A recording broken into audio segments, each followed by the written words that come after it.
అబ్బో ఇక్కడ కేజీ చీరలు కొంటే అర కేజీ చీరలు ఫ్రీ అంట. మంగళ్య షాపింగ్ మాల్ కేజీల్లో సేల్, టన్నుల్లో ఆనందం. వైఎస్ఆర్సీపీ అధినేత మాజీ ముఖ్యమంత్రి వైఎస్ జగన్మోహన్ రెడ్డి తూర్పుగోదావరి జిల్లా దేవరపల్లికి బయలుదేరారు. పొగాకు కేంద్రాన్ని సందర్శించి పొగాకు ధరలు, వేలం జరుగుతున్న తీరును కూడా ఆయన పరిశీలించనున్నారు.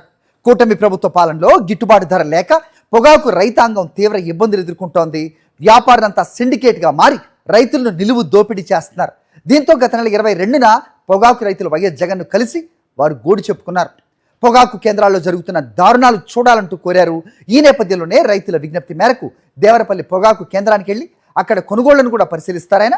అనంతరం పొగాకు రైతులు, రైతు ప్రతినిధులతో ముఖాముఖి నిర్వహించి సాగు, గిట్టుబాటు ధర, కొనుగోళ్లు, రైతులు ఎదుర్కొంటున్న సమస్యలను స్వయంగా అడిగి తెలుసుకోనున్నారు వైఎస్ జగన్. రైట్, కాసేపట్లోనే దేవరపల్లికి వైఎస్ఆర్సీపీ అధినేత వైఎస్ జగన్మోహన్ రెడ్డి చేరుకోనున్నారు. హెలిప్యాడ్ దగ్గరకు భారీగా జనం చేరుకుంటున్నారు. ఆయన పోలీసులు ఎక్కడా కనిపించట్లేదు. గతంలో కూడా మనం చూసాం. సో హెలిప్యాడ్ వద్దకు హెలికాప్టర్, చాపర్ వరకు కూడా ఏ రకంగా జనాలు వచ్చారు.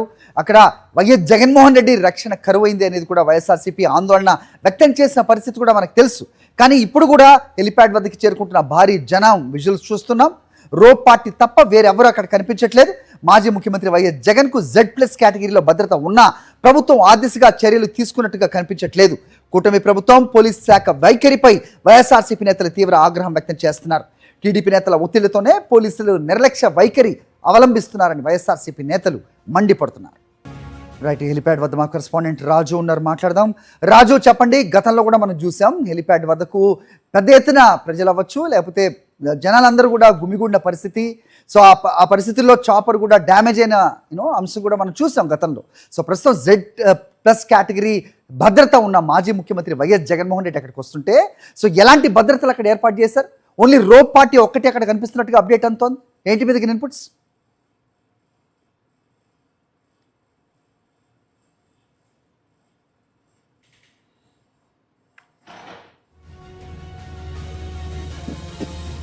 కాసేపట్లోనే దేవరపల్లికి వైఎస్ఆర్సీపీ అధినేత వైఎస్ జగన్మోహన్ రెడ్డి చేరుకోనున్నారు. హెలిప్యాడ్ దగ్గరకు భారీగా జనం చేరుకుంటున్నారు. ఆయన పోలీసులు మాత్రం ఎక్కడా కనిపించడం లేదు. రోప్ పార్టీ తప్ప వేరెవరు కూడా కనిపించట్లేదు. మాజీ ముఖ్యమంత్రి వైఎస్ జగన్కు Z+ కేటగిరీలో భద్రత ఉన్నా ప్రభుత్వం ఆ దిశగా ఎలాంటి చర్యలు తీసుకున్నట్లయితే కనిపించట్లేదు. కూటమి ప్రభుత్వం, పోలీస్ శాఖ వైఖరిపై వైఎస్ఆర్సీపీ నేతలు ఆగ్రహం వ్యక్తం చేస్తున్నారు. మా కరెస్పాండెంట్ రాజు అక్కడే ఉన్నారు హెలిప్యాడ్ వద్ద, మాట్లాడదాం. రాజు, చెప్పండి, ఏంటి అక్కడ సిచ్యువేషన్? అది ప్రధానంగా చూసుకున్నాక మాజీ ముఖ్యమంత్రి వైఎస్ జగన్మోహన్ రెడ్డికి సంబంధించినటువంటి దేవరపల్లి పర్యటనలో కూడా ఇక్కడ ఉన్నటువంటి ఏదైతే వైఎస్ఆర్ కాంగ్రెస్ పార్టీ శ్రేణులు కానీ రైతాంగం కానీ సందోహంగా తరలి వస్తున్న తరుణంలో ఇక్కడ ఉన్నటువంటి నాయకులు కానీ వీరుగా ఉన్నారు. వీరితో మాట్లాడే ప్రయత్నం చేద్దాం. ఏమని చెప్పండి, ఏ విధంగా చూస్తారు ఈ పర్యటనని? మరోవైపు పోలీసులు కూడా చూస్తే బందోబస్తు కూడా పూర్తి స్థాయిలో చేతులెత్తేసిన పరిస్థితి కూడా కనపడుతుంది. ఏం చూస్తారు?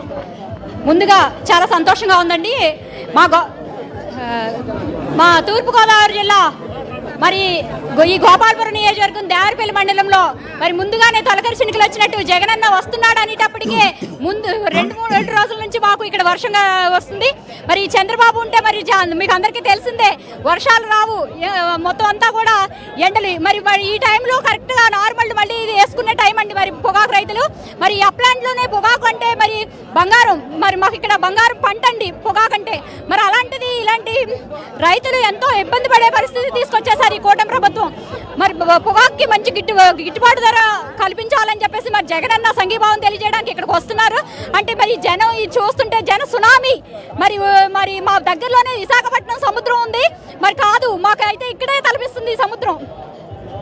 ఏ విధంగా చూస్తారు అసలు రైతుల పరిస్థితి ఎలా ఉంది? రైతుల పరిస్థితి ఎలా ఉందంటే చాలా దయనీయంగా ఉంది. వైఎస్ఆర్సీపీ పార్టీ అంటేనే పేద ప్రజల గుండె చప్పుడు, రైతుల గుండె చప్పుడు. అది వైఎస్ఆర్ గారు ఉన్నప్పటి నుంచి కూడా ఈ పార్టీ ఎప్పుడు కూడా రైతుల పక్షాన పోరాడేది. ఈ రోజు 15 రోజులు అయ్యి వెళ్ళి రైతుల సమస్యలు విన్నవించుకోగానే జగన్మోహన్ రెడ్డి గారు ఇక్కడికి వస్తున్నారంటే వైఎస్ఆర్సీపీ అంటే రైతుల పక్షాన పోరాడే పార్టీ. అదే చంద్రబాబు నాయుడు ఉన్నప్పటి నుంచి కూడా తెలుసు, చంద్రబాబు నాయుడు, కరువు రెండు అన్నదమ్ములు, వేరు కాదు. కానీ ఇప్పుడు అతను ఎప్పుడు వ్యవసాయాన్ని గాలికి వదిలేసి ఆ పనులే చేసేవాళ్ళు.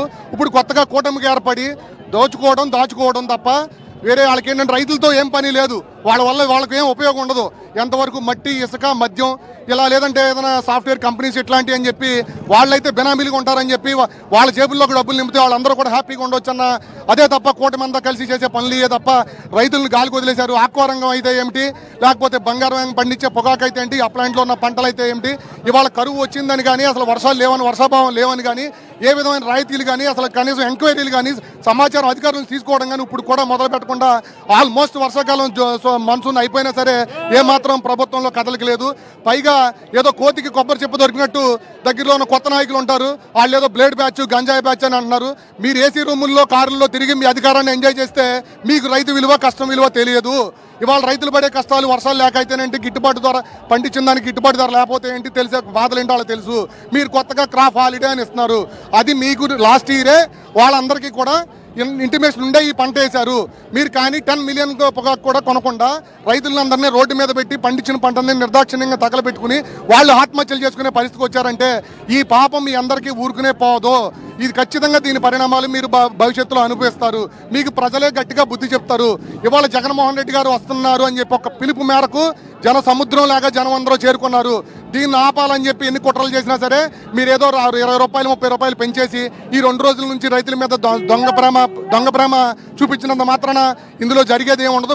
మీ భవితవ్యం మొత్తం జనాలకు అర్థమైపోయింది ఇప్పటికే. ఇంకా మీకు మీ ప్రభుత్వానికి కాలం చెల్లిపోయిందన్న సంగతి మీకు అర్థమైపోయి మీరు 3 సంవత్సరాలు లోన్లు కట్టకుండా మీకు ఎక్స్టెన్షన్ ఇప్పిస్తాం పొగాకు రైతులకి, ఈ సంవత్సరం క్రాప్ హాలిడే వేయండి అని చెప్పి ప్రగల్భాలు రూముల్లో పలుకుతాం కాదు. మీరు దయచేసి జనాల్లోకి వచ్చి మీరు తిరిగి ప్రతి గ్రామం ఏ రైతునన్నా ఇప్పటికి తీసుకెళ్లి సీఎం గారి దగ్గర కానీ ఎవరి దగ్గర కల్పించి మీరు చర్యలు తీసుకున్న దాఖలు ఉందా? అది ఏది లేకుండా మీ పని మాత్రం మీరు చూసుకుని కూర్చుని స్టేట్మెంట్స్ ఇవ్వడం అవి మాత్రమే చేస్తున్నారు. వైఎస్ఆర్సీపీ అంటే ఎప్పుడైనా సరే జనాలు, సామాన్యులు, రైతుల మీద పోరాడే పార్టీ. చెప్పండి, ఏ విధంగా చూస్తారు? ఆల్రెడీ సీజన్ కూడా అయిపోతుంది, రైతు పండించిన పంట కొనుగోలు చేయట్లేదు, ఏం చూస్తారు? ఈ రోజున పొగాకు రైతులు రోడ్డును పడ్డారు. ఒకప్పుడు ఈ ప్రాంతాల్లో పొగాకు అంటే చాలా బంగారంతో ఉండేది, కానీ ఈరోజు బంగారం రేటు పెరుగుతుంది, కానీ పొగాకు రైతు మాత్రం రోడ్డును పడుతున్నాడు. ఆ రైతులను కలుసుకోవడానికి వస్తున్నటువంటి జగనన్న, అపర భగీరథుడు వైఎస్ రాజశేఖర రెడ్డి గారు ఈ రోజున తూర్పుగోదావరి ఆంధ్ర రాష్ట్రంలో ఉన్నటువంటి ప్రజలు ఈరోజు భోజనం తింటున్నారంటే దానికి కారణం రైతన్న.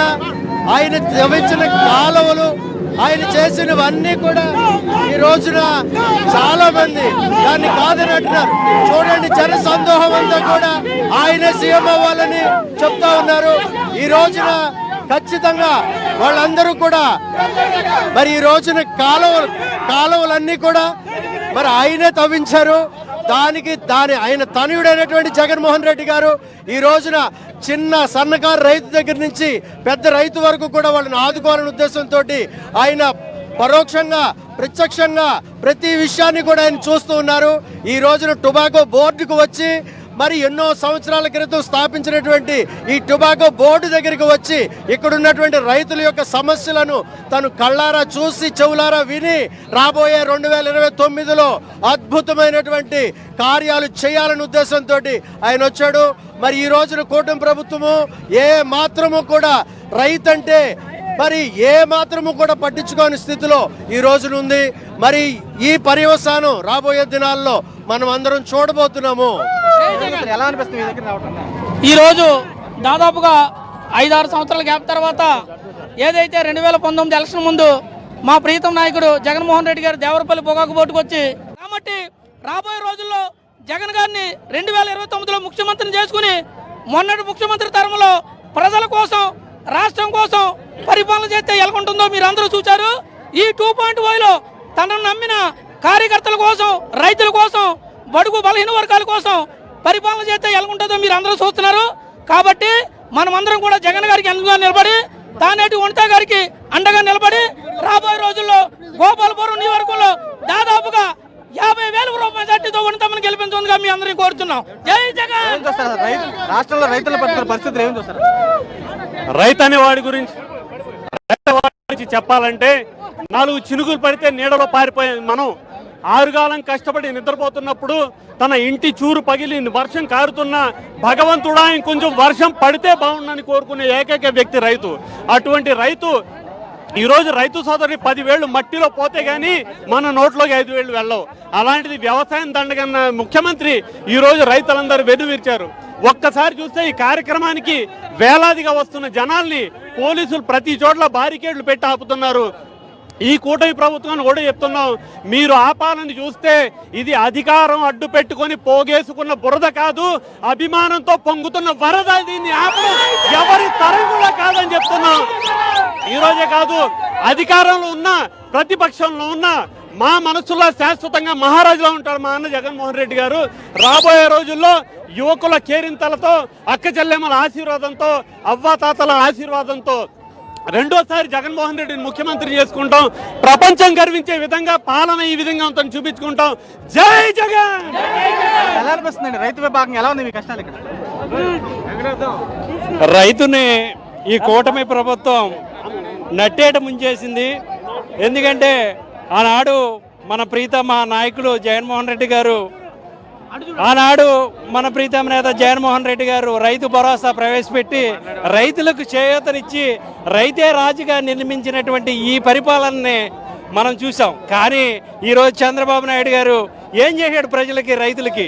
ఈరోజు పొగాకు రైతులు ఎంత ఆవేదన పడుతున్నారు. కనీసం మద్దతు ధర కూడా లేకుండా రైతుల్ని ఇబ్బంది పెడుతున్నాడు.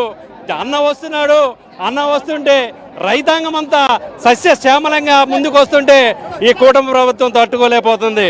ముందుగా ఈ నియోజకవర్గం ఎమ్మెల్యే గారు ఎవరు, మద్దిపాటి వెంకటరాజు గారు, రాత్రి భయం వేసినట్టుంది ఆయనకి. ఈ ప్రజా కెరటాలను చూసి భయం వేసి ఆయన ఏవేవో పిచ్చి పిచ్చి మాటలు మాడుతున్నారు. ఆయన అంటే గౌరవం ఉంది ఒక ఎమ్మెల్యేగా, కానీ ఒక పద్ధతిగా మాట్లాడితే రైతుల్ని అలాగే కార్యకర్తల్ని నాయకుల్ని విస్మరించడం ఇది కరెక్ట్ కాదని మేము తెలుపుకుంటూ, రానున్న రోజుల్లో వనితమ్మని గెలిపించుకోవాల్సిన బాధ్యత మనందరిపైన ఉంది. కాబట్టి మన నియోజకవర్గంలో వనిత గారిని గెలిపించి అందరూ సస్యశ్యామలంగా పరిపాలించుకుందామని. ఎలా ఉందండి పరిస్థితి? సార్, ఈ రోజున రైతుల యొక్క సమస్య గురించి స్టేట్ మొత్తం ఒక జగన్మోహన్ రెడ్డి గారు ఇచ్చిన పిలుపు గురించి రాష్ట్ర వ్యాప్తంగా రైతులు, కార్యకర్తలు, నాయకులు అందరూ కదిలి వచ్చారు. రాష్ట్రంలో ఉన్న అరాచకమైన పాలన రైతులు చాలా కంటిన్యూ తడిపేస్తుంది. ఈ రోజున ఏ కార్యక్రమం చూసుకున్న గవర్నమెంట్లో అవినీతి అక్రమాలు తప్ప ప్రజలకు న్యాయబద్ధంగా జరిగే ఏ విషయం కూడా లేదు. ఈ విధంగా ప్రభుత్వాన్ని వైఎస్ జగన్మోహన్ రెడ్డి గారు ప్రజల్లో ప్రతి విషయాన్ని తీసుకెళ్తూ ఈ రోజున ప్రజలకు సమస్య అని చెప్పితే మరో వ్యక్తి కనిపించేది ఎవరంటే వైఎస్ జగన్మోహన్ రెడ్డి గారు. ఈ విధంగా రాష్ట్రంలో ఎన్ని విషయంలో కూడా గ్రామంలో ప్రతి సమస్య మీద పోరాడేది ఎవరంటే ఏకైక వ్యక్తి వైఎస్ జగన్మోహన్ రెడ్డి గారు. ఆయన రాష్ట్రంలో ఉన్నన్ని రోజులు కార్యకర్తలు ప్రజలు కానీ డిఎస్సి విషయంలో కానీ ఈ రోజున రాష్ట్రంలో జరుగుతున్న అవినీతి అక్రమాల మీద ఏకైక వ్యక్తి మాట్లాడింది ఎవరంటే వైఎస్ జగన్మోహన్ రెడ్డి గారు. ఈ రోజున ప్రజల్లో రైతుకి రాష్ట్రంలో కన్నీటి తప్ప మరో విషయం లేదు. ఎన్నో లక్షల పెట్టుబడి పెట్టి ఎన్నో వేల కుటుంబాలు బ్రతుకుతున్న రైతులకి గిట్టుబడతారో లేదని రైతులు సాక్షాత్తు జగన్మోహన్ రెడ్డి గారికి చెప్పగానే ఒక్క పిలుపు మేరకి ఈ రోజున రాష్ట్రాన్ని టీడీపీని అధాపాతాళంగా తొక్కిన వైఎస్ జగన్మోహన్ రెడ్డి గారి సంకల్పం చాలా గొప్పది. రానున్న రోజుల్లో ప్రజల తరపు నిక్కచ్చిగా నిజాయితీగా పోరాడే ఏకైక వ్యక్తి వైఎస్ జగన్మోహన్ రెడ్డి గారు. ఈ రోజున రైతుల పరిస్థితి ఎంత దయనీయంగా దిగజారిపోయిందంటే రాష్ట్రంలో సెంట్రల్లో కూడా కూటమి ప్రభుత్వం ఉంది. కూటమి ప్రభుత్వం ఉండి కూడా ఇవాళ పొగాకు పరిస్థితి ఎలా దిగజారిపోయిందంటే దానికి ఈ రాష్ట్ర గవర్నమెంట్ అసమర్థత పాలన వల్లే, కూటమి ప్రభుత్వం అసమర్థ పాలన వల్లే ఎంత దిగజారిపోయింది. ఈ రోజు చంద్రబాబు నాయుడు గారు సెంట్రల్లో మోడీ గారితో మాట్లాడి పొగాకు సీరియల్ మీద ట్యాక్స్ తగ్గిస్తే రైతులు గొట్టెక్కే అవకాశాలు ఉన్నాయి. అది కూడా చేయకుండా ఏదో కలబోల మాటలు చెప్పి రైతులు మోసం చేసే ఉద్దేశం మీద తప్ప ఇవాళ రైతులు బాధ్యత ఉద్దేశం కాదు. గత సంవత్సరం 455 రూపాయలు అమ్మిన పొగాకు ఈ రోజు 150 రూపాయలు ఉందంటే రైతు ఏమైపోతాడో. రైట్, ఇక పొగాకు రైతులను బ్లేడ్ బ్యాచ్ తో పోల్చిన ఘనత కూటమి ప్రభుత్వానిదే అన్నారు వైఎస్ఆర్సీపీ నేతలు. రైతులు ఆత్మహత్యలు చేసుకునేలా రాష్ట్ర ప్రభుత్వం వ్యవహరిస్తోందని మండిపడ్డారు. పొగాకు బేళ్లు ఈ రోజు ఒక రైతు సగటున 10 బేళ్లు పట్టుకెళ్తే బోర్డుకి కనీసం ఒక్క బేలు కొనడానికి కూడా ముందుకు రాని ఈ ఐటీసీ కంపెనీలన్నీ కూడా చాలా ఇదిగా వ్యవహరిస్తూ ఉన్నాయి రైతుల పట్ల. ఇదే కానీ కొనసాగితే కనుక రైతుల ఆత్మహత్యలు చెప్పమని చెప్పి ఈ కూటమి ప్రభుత్వం రైతులు గిఫ్ట్గా ఆత్మహత్యలు చేసుకోమని చెప్పి కూటమి ప్రభుత్వం భరోసా ఇస్తుందని చెప్పి నేను తెలియజేస్తా ఉన్నాను. ఈ రోజున ఈ కూటమి ప్రభుత్వం రైతుల్ని బ్లేడ్ బ్యాచ్లుగా ఈ లోకల్ ఎమ్మెల్యే ఎవరైతే ఉన్నారో మద్దిపాటి వెంకటరాజు అన్న ఆయన రైతుల్ని నిన్న ప్రెస్ మీట్లో బ్లేడ్ బ్యాచ్గా పోల్చిన ఘనత కూటమి ఎమ్మెల్యేలని చెప్పి నేను తెలియజేస్తా ఉన్నాను. రైతులు పండించిన పంటకు ఒక విధంగా నష్టపోతూ ఉంటే ఈ బేళ్లను మార్కెట్కి తీసుకొచ్చి వెనక్కి తీసుకెళ్ళడం అనేది వాళ్ళకి పెద్ద ఈ ట్రాన్స్పోర్టేషన్ ఇదంతా కూడా పెద్ద సమస్యగా మారింది. రెండోది, ప్రతి సంవత్సరం ఈ ఆగస్టు ప్రారంభంలో నార్మళ్ళు పోస్తుంటారు క్రాప్ని పూర్తిగా సేల్ చేసుకుని. కానీ ఈ సంవత్సరం వచ్చేసరికి ఇప్పటికి ఇంకా వాళ్ళు 10% కూడా కనీసం 5% అమ్మని రైతులు చాలామంది ఉన్నారు. అసలు లాస్ట్ ఇయరే ఇక్కడ సంగాయగూడెం గ్రామంలో ఒక రైతు ఆత్మహత్య చేసుకున్నారు, పొగాకు రైతు అని చెప్పి అధికార పక్షానికి సంబంధించినటువంటి రైతు నాయకులే చెప్పడం జరిగింది. కానీ ఈ సంవత్సరం వచ్చేసరికి అంతకన్నా చాలా గడ్డు పరిస్థితులు ఉన్నాయి. ఈరోజు నారుమళ్ళు పోయడం ప్రారంభించారు తప్ప పండించిన పొగాకుని మాత్రం అమ్ముకోలేని దుస్థితిలో ఉన్నారు.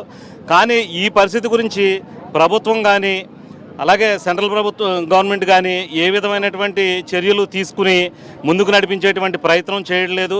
ఈ జగన్మోహన్ రెడ్డి గారు దృష్టికి తీసుకెళ్ళగానే రాష్ట్ర వ్యాప్తంగా రైతులతో సమావేశం నిర్వహించి ఈ 5వ తారీఖున ఇక్కడికి వస్తున్నామని చెప్పగానే ట్రేడ్ 10 రూపాయలు కేజీకి పెంచడం జరిగింది. అంటే తరువాత ఎంతవరకు మనకు న్యాయం జరుగుద్దనే విషయాన్ని పక్కన పెడితే ప్రస్తుతానికి జగనన్న ఒక స్టేట్మెంట్ తోటే 10 రూపాయలు మార్కెట్లో ర్యాలీ రావడం జరిగింది. రెండోది, వెంటనే మార్కెట్ని రంగంలో దింపి పొగాకుని పర్చేజ్ చేయాలి, కష్టం వచ్చినప్పుడు రైతుని ఆదుకునే దిశగా ప్రభుత్వం పనిచేయాలి. కానీ ఈ ప్రభుత్వం కనీసం ముందుకి రాకుండా అలా వీళ్ళని గాలికి వదిలేసి చూస్తుంటే ఎటువంటి పరిస్థితులు దారితీస్తాయి అనేది ఆందోళనకరంగా ఉంది. మరిన్ని అప్డేట్స్ కోసం ఛానల్ ను సబ్స్క్రైబ్ చేయండి. నోటిఫికేషన్స్ కోసం బెల్ ఐకాన్ పై క్లిక్ చేయండి.